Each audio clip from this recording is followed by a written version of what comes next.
Dans le monde, il y a un peu plus d'1,2 milliard de moutons destinés à produire des milliards de kilogrammes de laine, qui deviendront des produits du quotidien que nous connaissons tous. Ces champions laineux ne nous fournissent pas seulement des tonnes de laine chaque année, mais sont également les protagonistes de l'une des plus anciennes industries textiles du monde. Mais comment se déroule le processus pour obtenir la laine de mouton? Aujourd'hui, nous allons découvrir de l'intérieur cette méga-industrie.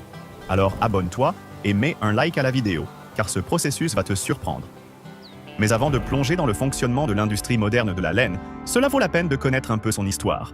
La laine accompagne l'humanité depuis des millénaires. On possède des traces de son utilisation depuis plus de 10 000 ans, en ancienne Mésopotamie, où les moutons ont été domestiqués pour la première fois. Des civilisations comme les Sumériens, les Égyptiens et les Romains la valorisaient déjà pour sa capacité à réchauffer et sa polyvalence. Ils l'utilisaient non seulement pour fabriquer des vêtements et des couvertures, mais aussi pour confectionner des voiles de bateaux. Plus tard, au Moyen Âge, la laine est devenue l'un des moteurs économiques de l'Europe. Avant la révolution industrielle, obtenir de la laine était un processus manuel et laborieux. Les moutons étaient tondus à la main avec des ciseaux en métal ou des lames aiguisées, une tâche qui nécessitait une grande dextérité pour ne pas blesser l'animal. Ce travail, effectué au printemps pour éviter la chaleur, pouvait prendre plusieurs minutes par mouton. La laine tondue, pleine d'impuretés comme la graisse et la terre, était lavée dans des rivières ou des cuves d'eau chaude, souvent avec des savons naturels faits de cendres ou de plantes. Ensuite, les fibres étaient cardées à la main avec des cardes en bois munies de pointes pour les aligner, et filées à l'aide d'un fuseau et d'un rouet, un processus lent qui pouvait prendre des heures pour produire un seul fil. Enfin, les fils étaient tissés sur des métiers manuels, créant des tissus rustiques mais durables. Ce processus, bien qu'artisanal, était essentiel pour la survie, car la laine fournissait de la chaleur dans les climats froids. Cependant, il était si intensif que la production était limitée à de petites quantités, faisant de la laine un bien précieux. L'arrivée des machines au XVIIIe siècle a révolutionné l'industrie, mais la tradition manuelle est encore vivante dans les communautés qui valorisent l'artisanat. Alors, comment se passe le processus dans les usines de laine aujourd'hui? Le voyage de la laine commence dans les vastes prairies d'Australie, le plus grand exportateur mondial de moutons. Beaucoup de moutons qui pèsent aujourd'hui aux États-Unis, par exemple, sont d'origine australienne. Comment traverse-t-il tout un océan? Grâce à une logistique complexe qui semble sortie d'un film. D'abord, les moutons voyagent depuis les fermes dans des camions spéciaux, conçus pour minimiser le stress et les garder confortables. Puis, au port, ils montent à bord d'énormes navires aménagés pour leur transport, de véritables croisières ovines, pouvant transporter jusqu'à 75 000 animaux en un seul voyage. Ces navires sont équipés de ventilation, de sols antidérapants, et d'un approvisionnement constant en nourriture et en eau, soit environ 12 tonnes de nourriture et 80 000 litres d'eau par jour. Pendant la traversée, qui peut durer plusieurs semaines, une équipe de vétérinaires et de soigneurs surveille constamment l'état des animaux, intervenant immédiatement si l'un d'eux montre des signes de stress ou de malaise. À leur arrivée, les moutons sont transférés vers de nouvelles fermes, prêts à commencer leur vie productive. Une fois installés dans leur nouveau foyer, les moutons commencent à produire de la laine dès leur plus jeune âge. La première tonte a généralement lieu entre 6 et 12 mois, et à partir de là, ils sont tondus 1 ou 2 fois par an, généralement au printemps ou en été. Ce moment est crucial. Il aide non seulement les moutons à rester au frais pendant les mois chauds, mais stimule également la croissance d'une laine plus douce et plus uniforme. Tondre un mouton est tout un art. Les tondeurs professionnels, véritables maîtres des ciseaux, peuvent tondre un mouton en moins de 2 minutes sans lui faire de mal. Ils utilisent des machines électriques spécialisées qui coupent la laine avec précision, en commençant par le ventre, là où la laine est la plus fine, puis en avançant vers les flancs et le dos. La clé est de garder le mouton calme. Un tondeur expérimenté sait comment le tenir fermement mais en douceur, en repliant ses pattes pour éviter les mouvements brusques. Le résultat est une toison, une grande pièce de laine récoltée en une seule couche. Chaque toison peut peser entre 4 et 8 kilos, et les tondeurs les plus rapides peuvent traiter jusqu'à 300 moutons en une seule journée pendant la haute saison. La laine fraîchement tondue est inspectée pour éliminer les impuretés, comme les brindilles ou la saleté, puis elle est classée selon sa qualité. La laine mérinos, par exemple, est si fine qu'elle peut avoir un diamètre de seulement 20 microns, soit plus fin qu'un cheveu humain, ce qui la rend idéale pour les vêtements de luxe. Petite anecdote. En 2019, un tondeur australien, Lou Brown, a battu le record du monde en tondant 497 moutons en seulement 8 heures, soit presque un mouton par minute. Si cette information t'a autant surpris que moi, fais-le moi savoir en mettant un « j'aime » à la vidéo et en t'abonnant à notre chaîne. Maintenant, poursuivons le processus. Lorsque la laine quitte la ferme, elle n'est encore qu'un amas de fibres rugueuses, emmêlées et pleines d'impuretés. Cependant, dans les usines de transformation, cette matière première subit une métamorphose totale. Mais que se passe-t-il à l'intérieur des usines de traitement de la laine? Tout commence lorsque des camions chargés de laine arrivent à l'usine, déchargeant des balles qui ressemblent à d'énormes blocs de barbe à papa laineuse. Chaque balle, pouvant contenir la laine de dizaines de moutons et pesant environ 500 kg, est transportée par des chariots élévateurs vers une zone de réception où elles sont empilées comme des montagnes de fibres. Là, les ouvriers ouvrent soigneusement les balles, libérant des nuages de laine qui tombent sur des tapis roulants. À ce stade initial, la laine est loin d'être la fibre douce que nous connaissons.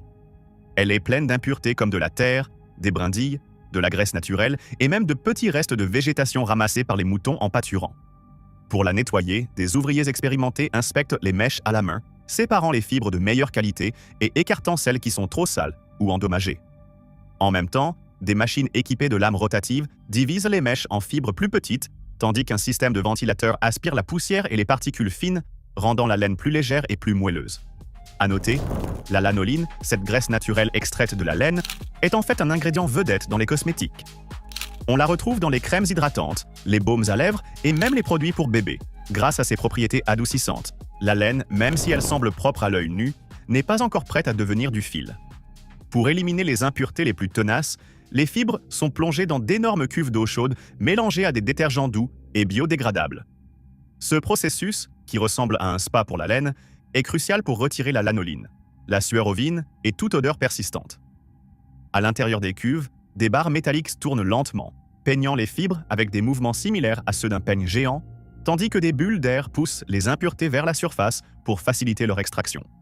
L'eau sale, chargée de lanoline et de résidus, est ensuite évacuée à travers un système de filtration pour être traitée, garantissant que le processus reste aussi durable que possible. Dans certaines usines modernes, l'eau est recyclée, réduisant ainsi l'impact environnemental. Ce lavage ne nettoie pas seulement la laine, mais la prépare également pour être plus douce et plus malléable lors des étapes suivantes.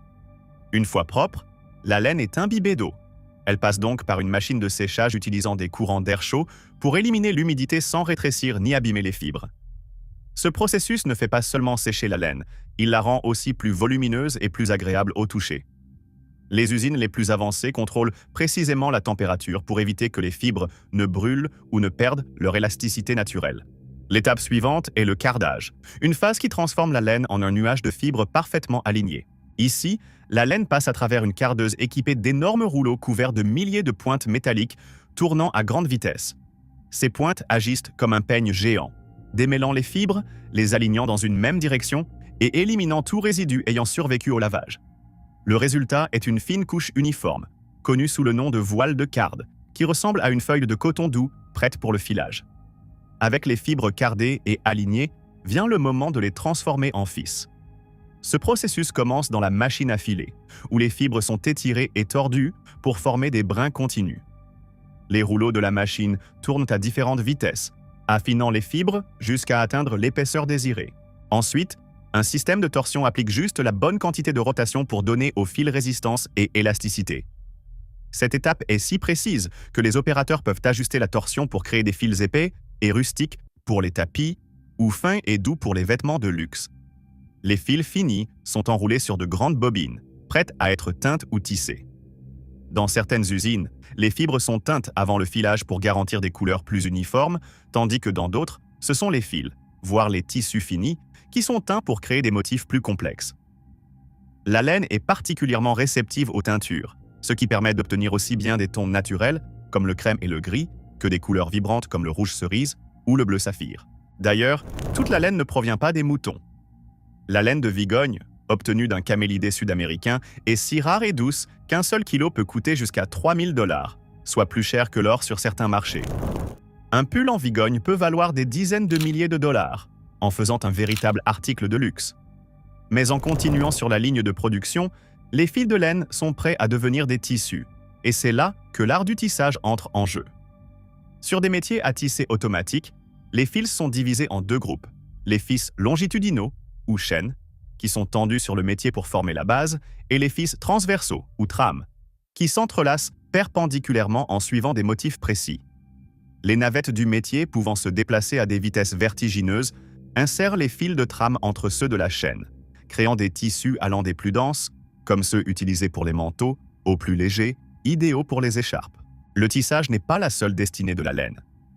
Dans certains cas, les fibres cardées sont pressées pour créer du feutre, un matériau non tissé utilisé dans les chapeaux, les tapis ou même les chaussons.